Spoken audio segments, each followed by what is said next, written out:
Hello, good morning students. कैसे हो आप सब? आई होप आप बहुत अच्छे होंगे और आप मेरे साथ अपनी मैथ्स की सीरीज को कंटिन्यू कर रहे होंगे। ये जो मैथ्स की नई सीरीज आपके लिए स्टार्ट हुई है, ये सीटेट को ध्यान में रखते हुए है और साथ में और भी अदर कॉम्पिटिटिव एग्जाम्स के लिए भी बहुत हेल्पफुल है। तो स्टार्ट करते हैं आज की वीडियो। हम जांच करें 811 एक प्राइम नंबर है या नहीं। ये क्वेश्चन मैं आपको पहले भी करा चुकी हूँ इसी टाइप का। आज एक क्वेश्चन और डिस्कस कर लेते हैं। ओके, तो अभाज्य संख्या चेक करने के लिए क्या करते हैं, हम चेक करते हैं कि ये जो अभाज्य संख्या हमें दी हुई है ये किस नंबर के स्क्वायर, मतलब ऐसा कोई नंबर ढूंढते हैं जिसके स्क्वायर से ये छोटी हो। ठीक है, एक ऐसा नंबर ढूंढिए जिसके स्क्वायर से ये छोटी हो, मतलब किन दो संख्याओं के बीच में ये आ रही है। देखो, आपको थोड़ा सा तो आपके दिमाग में होना ही चाहिए कि आपके दिमाग में क्या होना चाहिए कि ये जो स्क्वायर्स होते हैं वो थोड़े बहुत तो आपके माइंड में होने चाहिए। जैसे 25 का स्क्वायर, जैसे 25 का स्क्वायर कितना होता है? 625 होता है। 25 का स्क्वायर कितना होता है? 625। ठीक है, और 30 का स्क्वायर कितना होता है? 900। ठीक है, तो ये कहीं ना कहीं जो ये संख्या है आपकी 811, ये 25 और 30 के बीच में है। ठीक है, तो अब आपको चेक करना है कि 26 का होता है 626, 26 का स्क्वायर। ठीक है, तो अब आपको चेक करना है 27, 28, 29। ठीक है, अब हम चेक करते हैं 27 का स्क्वायर। 27 का स्क्वायर मल्टीप्लाई करने की एक ट्रिक आपको बता देती हूँ। पहले इन दोनों डिजिट्स की करो, 7 7 जा 49, 4 गया। फिर अब क्रॉस में करो, 2 7 जा 14 और 2 7 जा 14, 14 14 आया, मल्टीप्लाई करके क्रॉस में उन दोनों को ऐड कर दो। 28 और 4 कैरी था, तो 28 और 4 कितना आया? 32। अब आ गया 3 कैरी। ठीक है, अब इन दोनों को मल्टीप्लाई कर दो, 2 2 जा 4, 4 और 3 9, 4 और 3 सॉरी 7। ठीक है, 27 का स्क्वायर ये है। तो अभी भी ये नंबर बड़ा है, हमें तो इस नंबर से बड़ा लेना है ना। ठीक है, 811 से बड़ा आना चाहिए। अब 28 का स्क्वायर ले लो। आप 28 का स्क्वायर भी ऐसे ही मल्टीप्लाई करो, 8 8 जा 64। अब क्रॉस में करो, 8 2 जा 16, 8 2 जा 16, दोनों को ऐड करो 32। 32 और 6 कितना हो गया? 38, 3 कैरी हो गया अब। ठीक है, 2 2 जा 4, 4 और 3 7, ये नंबर तो अभी भी बड़ा है। ठीक है, अगला करके देखते हैं हम। पर हमें इतना तो पता है ना कि 30 से छोटा है ये, है ना। 30 से तो ये छोटा है, तो क्या पता 29 के आसपास का हो। 9 9 जा 81, अब 9 2 जा 18, 9 2 जा 18, 18 18 36, 36 और ये 44। ठीक है, 2 2 जा 4, 4 4 8, तो 841, 841 अब इससे बड़ा आ गया 811 से। तो हमें एक ऐसा नंबर ढूंढना है जिसका स्क्वायर इससे जस्ट बड़ा हो। वैसे तो 900 भी इससे बड़ा है, लेकिन उससे पहले 841 भी आ रहा है, तो हम 900 नहीं लेंगे, हम 841 लेंगे। समझ आ गया? अच्छा, तो हमें अब एक वो नंबर मिल गया 29 जिसका स्क्वायर 811 से बड़ा है। ठीक है, तो कैसे लिखेंगे? 29 का स्क्वायर ग्रेटर है 811 से। समझ आया? अब 29 का स्क्वायर 811 से बड़ा है, तो 29 से छोटी अभाज्य संख्याएं ढूंढो।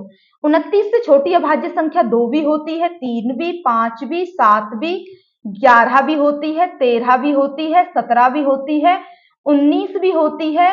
ठीक है, और 23 भी होती है, और आपकी बस यही होती है। ठीक है, ये आपकी 19 से छोटी अभाज्य संख्या है।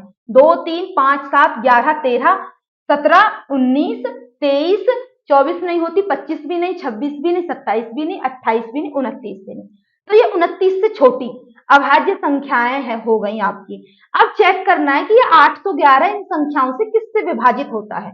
देखो, 2 से तो होगा नहीं, विभक्ति का रूल पढ़ा है ना कि जिसके एंड में 0 2 4 6 8 हो, केवल वही नंबर 2 से डिवाइड हो सकता है। 3 से 8 और एक 9 और एक 10, 10 आ रहा है इनका एडिशन, तो 3 से भी नहीं होगा। 5 से होगा?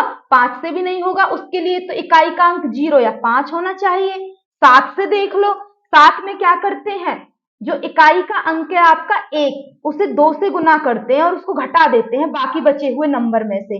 11 में से 2 गए, कितना बचेगा? 11 में से 2 गए तो 9 बचेगा। तो ये क्या 7 से डिवाइड हो रहा है? नहीं हो रहा ये 7 से डिवाइड।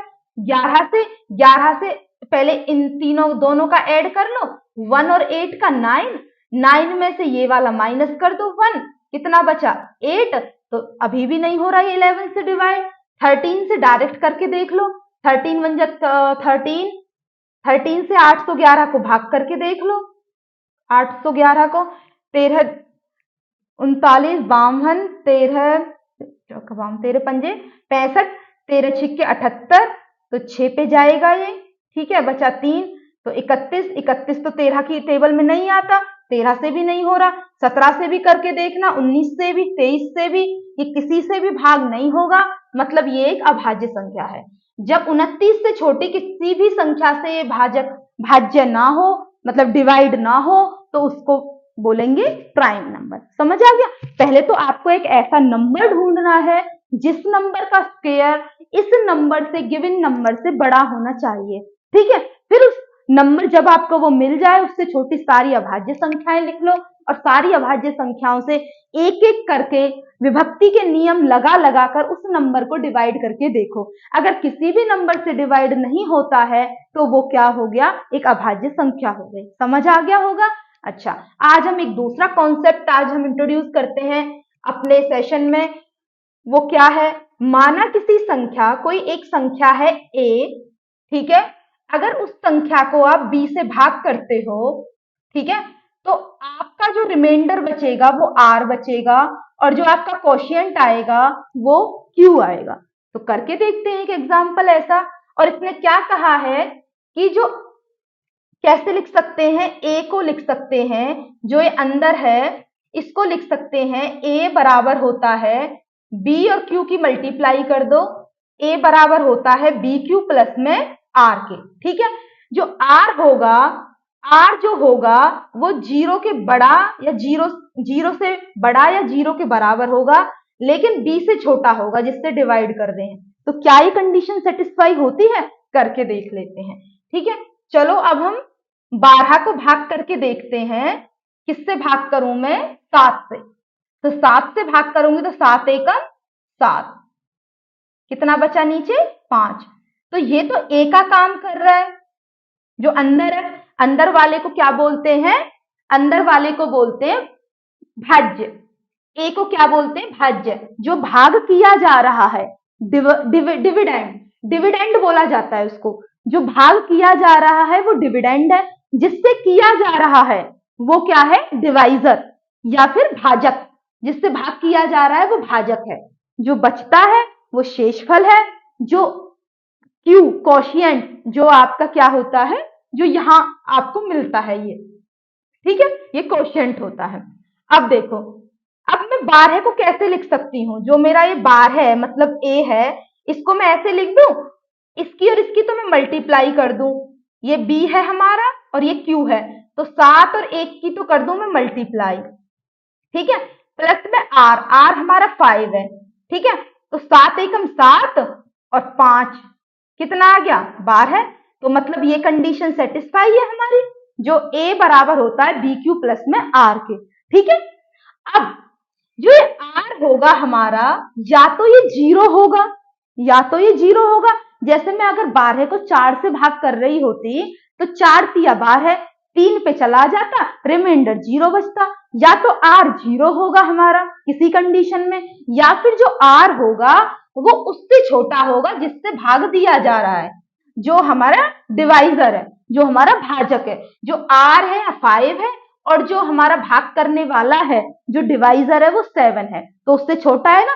तो r हमेशा जीरो से बड़ा या जीरो के बराबर होगा, और लेकिन b से छोटा होगा जिससे भाग दिया जा रहा है। तो ये कंडीशन आपको हमेशा याद होनी चाहिए कि a मतलब जो अंदर होता है, ठीक है, जो हमारा डिविडेंड होता है, वो b और q की मल्टीप्लाई करो और r को उसमें ऐड कर दो।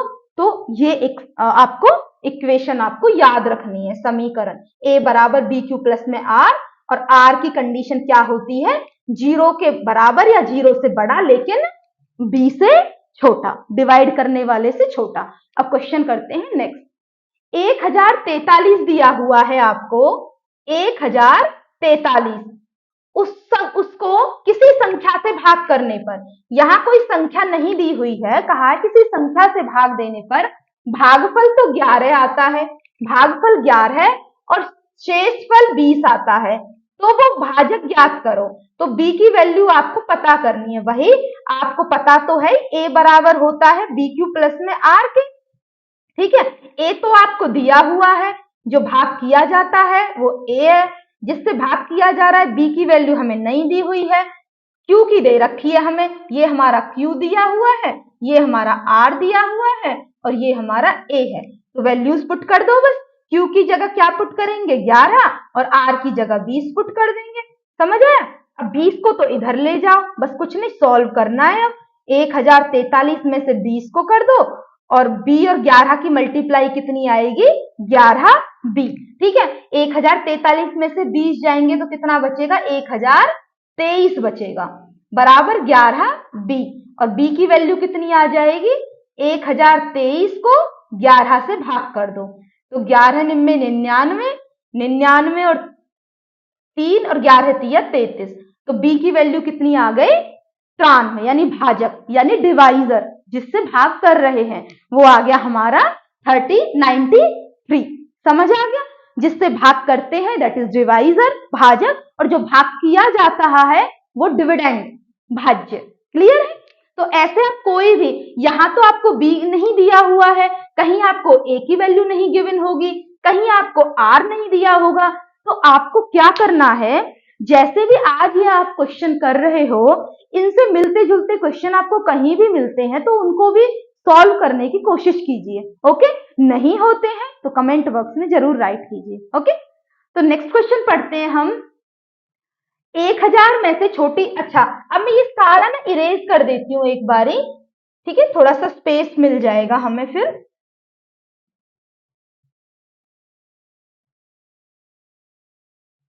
पढ़िए नेक्स्ट क्वेश्चन।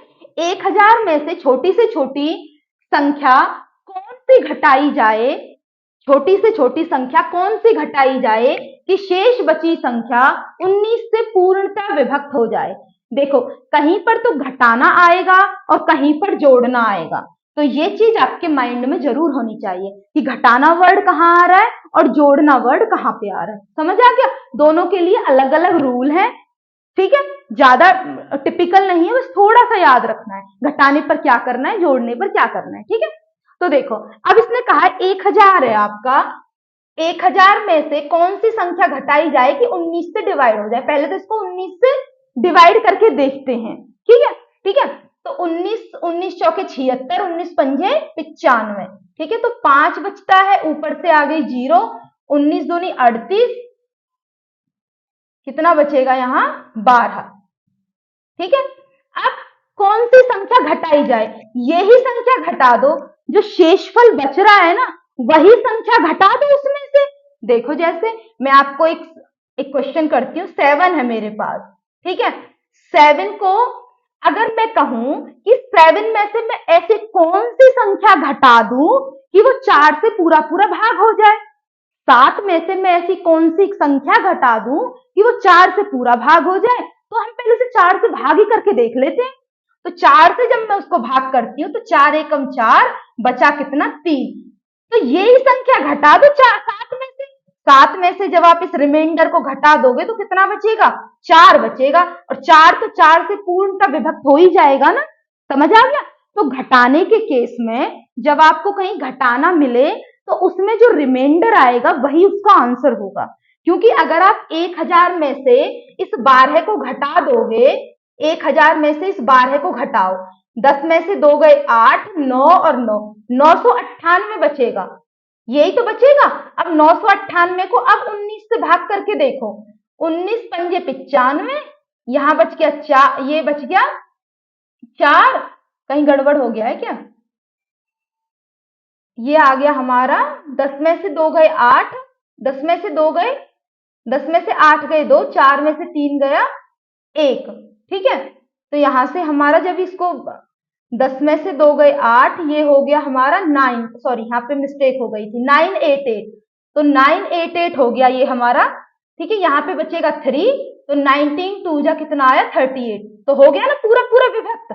तो जो आपका रिमाइंडर बचता है ना, उसी को उस गिवन संख्या में से घटा दो, तभी वो उस दी गई संख्या में से दी गई संख्या के द्वारा पूरी तरह से डिवाइड हो जाएगी। तो घटाने के केस में जो रिमाइंडर आता है वही संख्या घटानी चाहिए। ठीक है, वही संख्या मतलब उसका आंसर है। Is that clear? तो इसका आंसर आ गया 12। क्लियर? अब अगला क्वेश्चन भी बिल्कुल सेम एज इट इज है, बिल्कुल सेम टू सेम है अगला क्वेश्चन भी। 3428 में से कौन सी न्यूनतम, न्यूनतम का मतलब भी वही छोटी से छोटी संख्या ही होती है। 3428 में से कौन सी संख्या घटाई जाए कि वो 13 से पूर्णतः विभक्त हो जाए। वही उसको भी ऐसे ही करके देख लो। 348 को 28 को भी 13 से करो, 13 दूनी 26 हो गए। ठीक है, और आपका ये बचा 8, फिर 2 को लाओ, 13 दूनी 26, 39, 65 है ना, और 13 छिंग 78, 78, 12 में से 8 गए, 4 हो गए, ऊपर से 8 को लाओ, 13 × 39, ठीक है, और ये आपका बचा 9। तो यही संख्या घटा दो आप। जब आप इसमें से 9 घटाओगे तो कितना बचेगा? 3, 4, 28 में से 9 जाएंगे तो कितना बचेगा आपका? 19 बचेगा। अब इसको करके देखना जरा, 13 दूनी 26, ठीक है, तो 26 हो जाएगा, यहाँ 8 बचेगा, यहाँ 1 बचेगा, यहाँ फिर 13 छिंग 78, यहाँ कितना बचेगा? 11 में से 8 गए 3, ठीक है, और ऊपर से 9 आएगा तो 13 × 39 हो गया ना पूरा की पूरा कट। तो यही संख्या घटानी चाहिए, तो यही इसका आंसर है 19। समझ आ गया? तो घटाने के केस में तो ये रूल है आपका। अब हम पढ़ते हैं नेक्स्ट क्वेश्चन को। अब हमारा नेक्स्ट क्वेश्चन क्या है? 803642 मैक्स से कम क्या जोड़ा जाए। इसमें आता है वर्ड जोड़ने का। तो जोड़ने का इसमें थोड़ा सा आपको याद रखना है ताकि वो 11 से पूर्णतः विभक्त हो जाए। जहां जोड़ने वाला केस आए तो वो भी आपको ध्यान रखना है। देखो पहले तो वही डिवाइड ही करना है जैसे घटाने वाले केस में कर रहे थे। 11 7 77 हो गया, तो 3 बचा रिमाइंडर, ऊपर से भी 3 आया, 11 3 33 हो गया, खत्म हो गया ये। ऊपर से 6 आएगा तो ये जाएगा नहीं, छोटा पड़ गया। 4 लेके आएंगे, 11 चौका 44, 11 पंजे 55, ठीक है, कितना बचा? 5 और 4 9 बचा, और नहीं, हाँ ठीक है, ऊपर से आया 92, ठीक है।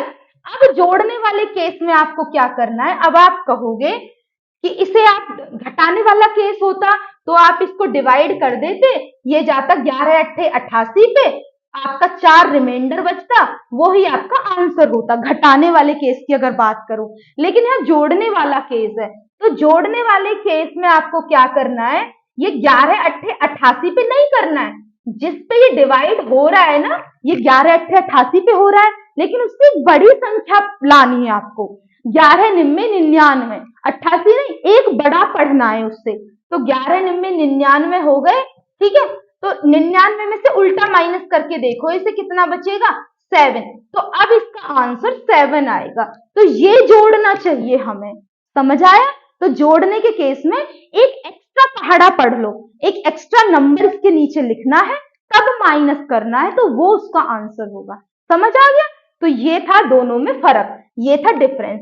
अच्छा, इस क्वेश्चन को ना मैं दूसरे तरीके से भी कर सकती हूँ। क्यों? क्योंकि यहाँ 11 दिया हुआ है और मैंने आपको डिविजिबिलिटी रूल पढ़ाए थे, उसमें मैंने 11 का रूल बताया था, तो मैं इसको उस मेथड से भी कर सकती हूँ। तो वो मेथड क्या है? देखो, 803642 ये जो है ये 11 से पूर्णतः भाग हो जाता है। तो 11 का रूल क्या है? पहले तो ऑड प्लेसेस पे जो नंबर है उनको ऐड करो। तो 2 और 6 8 और 0, 2 और 6 8 और 0, इनको पहले तो ऐड करो, तो ये तो 8 आ रहा है। अब जो इवन प्लेसेस के जो नंबर है उन्हें ऐड करो, 8 और 3 11 और 4 15। अब इन दोनों को माइनस करो। मैंने बताया था विभक्त होने के लिए या तो 11 का रूल पढ़ रहे हैं तो 11 या 0 आना चाहिए, 7 का पढ़ रहे हैं तो 0 या 7 आना चाहिए। 0 तो हर किसी से डिविजिबल हो जाता है ना नंबर, तो 0 भी आ सकता है या वही नंबर जिससे हम भाग करने की बात कर रहे हैं, ठीक है। तो यहाँ पे या तो 0 आना चाहिए, ठीक है, या फिर यहाँ क्या आना चाहिए? 11, ठीक है। अब जीरो कब आएगा, थोड़ा सा दिमाग लगाओ कि 15 में से मैं ऐसा क्या घटाऊं कि जीरो आ जाए। 8 तो पहले ही घट रहा है ना, और क्या घटा, 15 में से 8 गया तो कितना बच रहा है यहाँ पे, 7। तो मुझे क्या घटाना पड़ेगा, 7 घटाना पड़ेगा, जब तो जीरो आएगा।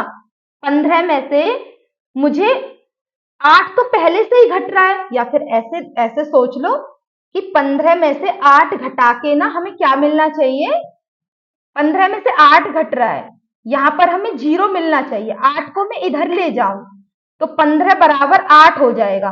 क्या 8 15 के बराबर होता है, नहीं होता ना। तो मैं 8 में क्या जोड़ू जो 15 के बराबर हो जाए, 7 और जोड़ना पड़ेगा मुझे। तो ये जो नंबर है, ये इसे जोड़ने पर ही ये जो गिवन नंबर है ये किससे भाग होगा, 11 से भाग होगा। समझ आ गया ना। 15 में से 8 जाएगा तो जीरो बचना चाहिए, उसने कहा क्योंकि 11 से वो विभक्त होना चाहिए। 11 से कब विभक्त होगा, जब यहाँ जीरो आना चाहिए। इन दोनों का डिफरेंस, ऑड प्लेसेस के नंबर्स का सम और इवन प्लेसेस के नंबर्स का सम जीरो आना चाहिए। जीरो कब आएगा, जीरो कब आएगा, जब 15 में से मैं 15 को घटाऊंगी तभी तो जीरो आएगा। तो मैं 8 में, तो 15 एक साइड रखो, 8 इधर रखो, तो 15 और 8 तो बराबर नहीं है, तो मैं 8 में ऐसा क्या जोड़ू जो 15 के बराबर आ जाए, 7 जोड़ दो। तो अभी भी तो आंसर 7 ही आ रहा है ना। तो direct by using divisibility rule of 11 you can solve this question. Okay, तो इसके दोनों मेथड मैंने आपको डिस्कस कर दिया आपके सामने। नेक्स्ट क्वेश्चन पढ़ते हैं। 1 से 200 के बीच, 1 से 200 के बीच कितने पूर्णांक, पूर्णांक मैंने कल बताया था ना, इंटीजर्स होते हैं, पूरे अंक होते हैं। माइनस वाले भी होते हैं, प्लस वाले भी होते हैं और जीरो वाले भी होते हैं। माइनस वो पॉजिटिव इंटीजर, नेगेटिव इंटीजर और जीरो, तीनों इसमें मिलते हैं। इसमें दशमलव वाले नहीं होते हैं, पूरा अंक होना चाहिए, 1 2 घटा का 1 घटा का 2, इस टाइप से। जो 2 तथा 3 दोनों से विभक्त हो। अब बात आती है 2 तथा 3। देखो, जब हम ऐसा कोई कॉम्पोजिट नंबर लेते हैं, कॉम्पोजिट नंबर 6 कॉम्पोजिट नंबर है ना, ये है ना, यौगिक नंबर, जिसके गुणनखंड 2 से ज्यादा हो। देखो, हर नंबर के 2 गुणनखंड तो होते ही होते हैं अपना आप, जैसे 2 का है, 2 तो है ही और 1 भी उसका है, लेकिन जिसके 2 से ज्यादा गुणनखंड हो, जैसे 6 के कितने गुणनखंड है, 2 भी इसका गुणनखंड है, 3 भी इसका गुणनखंड है और 1 भी इसका गुणनखंड है। तो इसके 2 से ज्यादा है, मतलब 3 गुणनखंड है। समझ आए। तो ऐसे नंबर, जैसे अगर मुझे 6 से, अगर मुझे चेक करना है किसी को कि ये नंबर 6 से भाग होता है कि नहीं होता है, तो मैं वहां पर उस नंबर को 2 से भी चेक करूंगी और 3 से भी चेक करूंगी, जब वो 6 से माना जाएगा। ऐसे ही बताया था ना मैंने लास्ट वीडियो में, ठीक है। जैसे अगर मुझे किसी नंबर को 12 से चेक करना है, तो वहां पर मैं 4 से भी चेक करूंगी और 3 से भी, उसके अभाज्य गुणनखंड बना लूंगी। तो 4 से भी करूंगी, 3 से भी, अगर दोनों से हो रहा है तो वो 12 से हो रहा है। जैसे मैंने कल बताया था आपको 18 का, जो नंबर 9 से भी हो रहा है और 2 से भी हो रहा है तो वो आपका 18 से होगा। जैसे अगर मैं 24 की बात करूं, जो नंबर आपका किस किस से हो रहा है, 24 के भी आप अभाज्य गुणनखंड बना लीजिए, ठीक है। 24 के क्या बनेंगे, 2 2, ठीक है, और क्या बनेगा आपका 3 और 2, 2 दूनी 4, 12 दूनी 24। तो इसके अभाज्य गुणनखंड क्या बनेंगे, 8 और 3, 2 दूनी 4 और 4 12 और ये 3 अलग बच जाएगा, 4 दूनी 8। तो 8 और 3, जो नंबर 8 से भी हो रहा है और 3 से भी हो रहा है तो वो 24 से हो जाएगा। यही बताया था ना कॉम्पोजिट नंबर्स के केस में। तो यहाँ 2 तथा 3 दिया हुआ है। अब 2 तथा 3 देने का मतलब क्या है कि वो नंबर 6 से भाग होना चाहिए। समझ आ गया। या तो चीजें इकट्ठी मिलेंगी, 6 मिल रहा है तो वहां आपने तोड़ लिया 2 और 3 में, जहां आपको अलग अलग मिल रहा है 2 और 3 इकट्ठा, तो उसका मतलब है 6। समझ आ गया। तो 1 से 200 तक, 1 से 200 के बीच में ऐसे कितने इंटीजर हैं जो 6 से, अब 2 और 3 नहीं बोलूंगी मैं, अब मैं 6 बोलूंगी, जो 6 से भाग हो रहे हैं, जो 6 से भाग होते हैं। अब देखो, 6 से भाग होने वाले पता करना है आपको, 6 से भाग होने वाले, ठीक है। अब मैं 6 से भाग होने वाले कैसे चेक करूंगी, मैं पहले आपको 1 से 10 वाले करके बता देती हूँ। अगर मैं आपसे पूछती हूँ 1 से 10 के बीच में ऐसे कितने नंबर हैं जो 6 से भाग होते हैं, तो आप पहले सोचोगे 1 तो नहीं होता, 2 तो नहीं होता, 3 तो नहीं होता, 4 तो नहीं होता, 5 तो नहीं होता, 6 होता है। 6 से भाग होता है ना, 7 भी नहीं, 8 भी नहीं, 9 भी नहीं, 10 भी नहीं होता ना। तो मतलब आपने देखा 1 हो रहा है, बस एक नंबर है। अब आप देखोगे 10 से बीच में, 10 के और 20 के बीच में, तो यहाँ आप देखोगे 11 नहीं है, 12 है, 12 तो है, एक नंबर तो मिल गया हमें। 13 नहीं है, 14 नहीं है, 15 नहीं है, 16 नहीं है, 17 नहीं है, 18 भी आता है 6 की टेबल में, तो 2 नंबर मिल गए हमें यहाँ। तो मतलब अगर मैं शॉर्टकट में बोलूं तो मैं ऐसे बोल सकती हूँ, आप इस लास्ट वाले नंबर को ही 6 से भाग करके देख लो। 6 एकम 6, यहाँ तो 4 बच रहा है, रिमाइंडर से हमें कुछ नहीं लेना, तो यहाँ हमारा 1 आ रहा है ना हमारा 1। तो मतलब एक नंबर है 1 से 10 के बीच में। अगर मैं 10 से 20 के बीच में बात करूं, 10 से 20 के बीच में, तो मैं उसी फिर से वही लास्ट वाले नंबर को मैं भाग करके देख लूं। 6 से, 6 दूनी 18, रिमाइंडर से कुछ नहीं लेना है, तो यहाँ देखो 2 ही नंबर मिल रहे हैं, और 10 वाले में, 1 से 10 वाले में 1 ही नंबर मिला था। तो मतलब ये है कि हम अगर लास्ट वाले क्वेश्चन को ही भाग करके देख लेते हैं, ठीक है, अगर मैं लास्ट वाले क्वेश्चन को ही भाग करके देख लेती हूँ, तो लास्ट वाले डिजिट को ही मैं भाग करके देख लेती हूँ, तो वहां पे क्या होगा हमारा, तो वहां क्या होगा हमारा, मतलब डायरेक्ट हमें आंसर मिल जाएगा। Okay,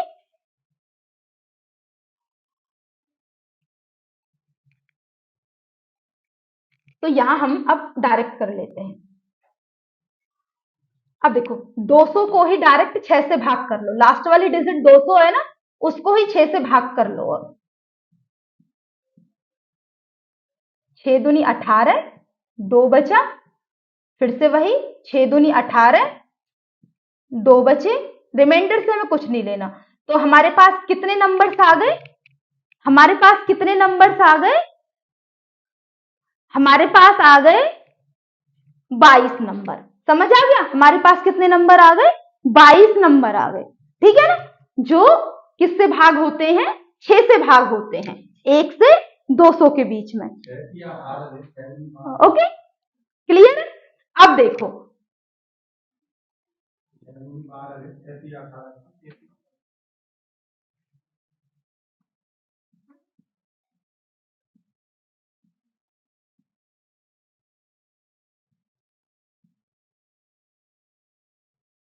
sorry sorry sorry sorry, मैंने इसमें मिस्टेक कर दी थी ना, 6 3 जा 18, यहाँ पे 2 आ गया, तो ये 6 3 जा 18, तो ये 33 है। ओके, तो 33 है हमारा, जो 1 से 200 के बीच में हमारे ऐसे नंबर हैं जो 2 तथा 3 दोनों से विभक्त होते हैं। क्लियर है। अच्छा, वही मैं सोच रही थी कि आंसर में कैसे डिफ्लेक्शन आ रहा है। क्लियर है ना। अच्छा, ये तो 1 से 200 के बीच में है, 1 से 200 के बीच में, लेकिन आपको अगर वही पूछा जाए कि 100 से 200 के बीच में कितने हैं, 100 से 200 के बीच में कितने हैं, तो पहले तो आप वही 1 से 200 के बीच में पता कर लोगे, आप कह दोगे 33 है, ठीक है, और फिर वहां आप 1 से 99 के बीच भी पता करोगे, क्योंकि आप क्या करोगे, 100 से 200 के बीच में अगर आपसे पूछा गया है, 100 से 200 के बीच में पूछा गया है, ठीक है ना, तो वहां आप क्या करोगे, पहले तो कर लोगे पूरा 1 से 200 तक, 1 से 200 तक आ जाएंगे 33 आपके, ठीक है, फिर आप कर लोगे 1 से 99 के बीच वाले, तो 99, मैंने कहा तो लास्ट वाली डिजिट को देखो, बस 6 से भाग कर लो, 6 एकम 6, यहाँ 3 आ गया, 6 6 36, ठीक है, यहां पर भी 3 आ गया, तो इससे तो कुछ नहीं लेना, 16 आ गए, तो 16 को इसमें से माइनस कर दो, 13 में से 6 गए 7, 2 में से 1 गया 1, तो 17, तो 17 ऐसे नंबर हैं जो 100 से 200 के बीच में 6 से भाग होते हैं। समझ आ गया ना। वहीं आपसे पूछा जाए कि 3 अंकों की ऐसी कितनी संख्याएं हैं, 3 अंकों की जो 6 से भाग होती हैं, 3 अंकों की ऐसी कितनी संख्याएं हैं जो 6 से भाग होती हैं, पूर्णतः विभक्त होती हैं, 2 तथा 3, 2 तथा 3 का मतलब 6 ही होता है, ठीक है। तो आप देखोगे 3 अंकों की संख्या कहां से कहां तक है, अब वो है आपकी 100 से लेकर 1000 तक, यहीं तक तो है आपकी, 999 तक, सॉरी 1000 तो 4 में चला जाएगा, 100 से 999 तक है आपकी 3 अंकों की संख्या, लेकिन आपको 1 से निकालनी रहती है, ठीक है, क्योंकि ये जो फॉर्मूला अप्लाई होता है वो 1 से होता है, ठीक है। तो 1 से लेकर तो आपको कहां तक निकालनी है, 999 तक, ठीक है। तो 1 से 999 तक की तो पहले निकाल लो, तो 6 से डिवाइड कर दो लास्ट वाली डिजिट को, 6 एकम 6, 3 हो गया, ऊपर से आया 6 छिंग 36, 3 आया, फिर 6 छिंग 36, तो ये तो आ गई 166, 1 से 999 तक की। अब आपको निकालनी है लेकिन 100 से 999 तक की, तो अब 1 से 99 तक की निकालो, 1 से 99 तक, क्योंकि 2 अंकों की संख्याएं बस, ठीक है। अब 1 से 99 तक की निकाल लो, तो वही लास्ट वाली डिजिट को 6 से भाग कर दो, 6 एकम 6, यहाँ पे 3 आ गया, 6 छिंग 36, ठीक है, 16 आ गई, समझ आया। 1 से 999 तक तो आ गई 166 और 1 से 99 तक की आ गई 16। अब इनको माइनस कर दो, ये आएंगी आपकी 150, कितनी आ जाएंगी, तो ऐसी संख्याएं ये जो 3 अंकों के, क्योंकि 3 अंक वाली संख्या 100 से शुरू होती है, तो इसलिए हमने जितनी भी 2 अंकों वाली संख्याएं थी ये माइनस कर दी, अब हमारे पास केवल 3 अंकों वाली रह गई। समझ आ गया है, कोई कंफ्यूजन तो नहीं है। तो एक ही क्वेश्चन में मैंने आपको और भी काफी क्वेश्चंस करवा दिए जितने पॉसिबल हो सकते हैं, ओके। और आपको भी कहीं से और भी क्वेश्चन मिलते हैं मिलते जुलते, तो आप भी उन्हें सॉल्व करने की कोशिश करिए, ओके। प्रैक्टिस ज्यादा करोगे उतना ही अच्छा रिजल्ट आपको मिलेगा, ठीक है। अब नेक्स्ट क्वेश्चन करते हैं, ये हमारा लास्ट क्वेश्चन है। इसमें कहा है कि 3 अंकों वाली एक संख्या है 4a3 को, 3 अंकों एक संख्या है, पहले इसको लिख लेती हूं मैं, ये एक संख्या है 4a3, a यहाँ कोई वेरिएबल है, पता नहीं क्या है, ठीक है, उसको हमें 984 में जोड़ना है, इन दोनों संख्याओं को जोड़ना है। जब इन्हें जोड़ेंगे ना तो कितना प्राप्त होगा, 13b, b है ये b, 13b7 प्राप्त होगा। तो ये जो है, जो हमें प्राप्त हुआ है, ये 11 से डिविजिबल है पूरा पूरा, तो हमें अब ये इसकी वैल्यू पता करनी है, 3a प्लस में 4b की। तो इससे पहले तो हमें a और b की वैल्यू पता होनी चाहिए, तभी तो a और b की वैल्यूज को पुट अप करके तभी तो हम आंसर फाइंड आउट करेंगे, ठीक है। तो यहां से जोड़ के देखो, अब इन्हें 3 और 4 कितने हुए, 7, ठीक ही 7 ही दे रखा है, ठीक है। अब a और 8 को ऐड करेंगे तो b आना चाहिए, मतलब a को और 8 को अगर हम ऐड करेंगे तो हमें b मिलना चाहिए। 4 और 9 कितने हुए, 13 हुए, समझ आ गया। तो 13 b और 7 ये किससे भाग जा रहा है, पूरा पूरा 11 से भाग जा रहा है। 11 का रूल आपको पता है ये क्या है, 11 का रूल ये होता है, जो ऑड नंबर्स का जो सम है, 7 और 3 को ऐड करो कितना आ रहा है, 10, और b और 1 को ऐड करो तो ये तो b और 1 ही आएगा, हमें क्या पता भाई b की वैल्यू क्या है, b प्लस 1 ही आएगी, ठीक है। तो b की जगह आप वैल्यू पुट कर दो, आपको पता है ये b की वैल्यू a प्लस 8 और 1 की जगह 1 ही पुट कर दो, तो ये आ गया a प्लस 9। तो आपने ध्यान दिया, ये तो आ गया आपका ऑड प्लेसेस के नंबर्स का सम 10 और इवन प्लेसेस के नंबर्स का सम आ गया a प्लस 9। अब इनको सब्ट्रैक्ट करो, इवन और ऑड प्लेसेस पे जो नंबर है उनको माइनस करो, 0 आएगा या 11 आएगा, क्योंकि वो 11 से विभक्त दिया हुआ है, ठीक है। तो यहाँ पे हम इनको माइनस करते हैं, 10 में से माइनस करते हैं, या फिर a प्लस 9 में से 10 को कर दो, कैसे भी कर लो, a प्लस 9 में से अब 10 को माइनस करो, ठीक है, कितना आ रहा है, a माइनस 1, कितना आ रहा है, a माइनस 1 आ रहा है।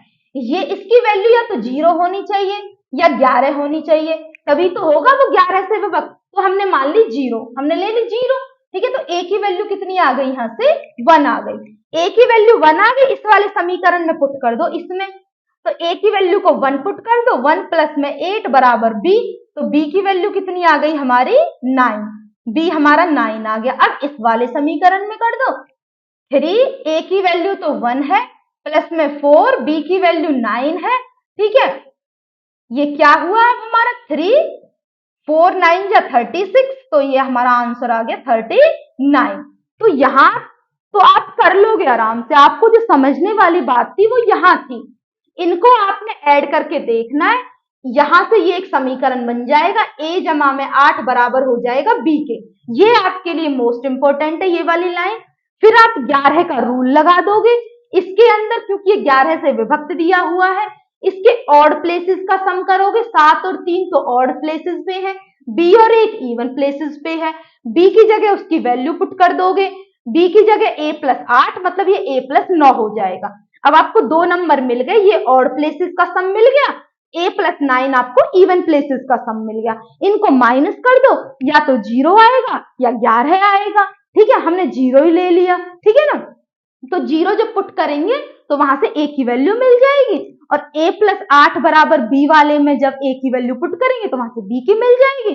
समीकरण जो पूछा हुआ है इसमें पुट कर देंगे, आंसर मिल जाएगा। समझ आ गया आज का सेशन? कोई भी डाउट हो, कोई भी कंफ्यूजन हो, कमेंट बॉक्स में जरूर लिखें। ऐसे ही हमसे जुड़े रहें, आपको वीडियोस मिलती रहेंगी और आपकी प्रिपरेशन आई होप अच्छी चलती रहेगी। Okay, thank you very much.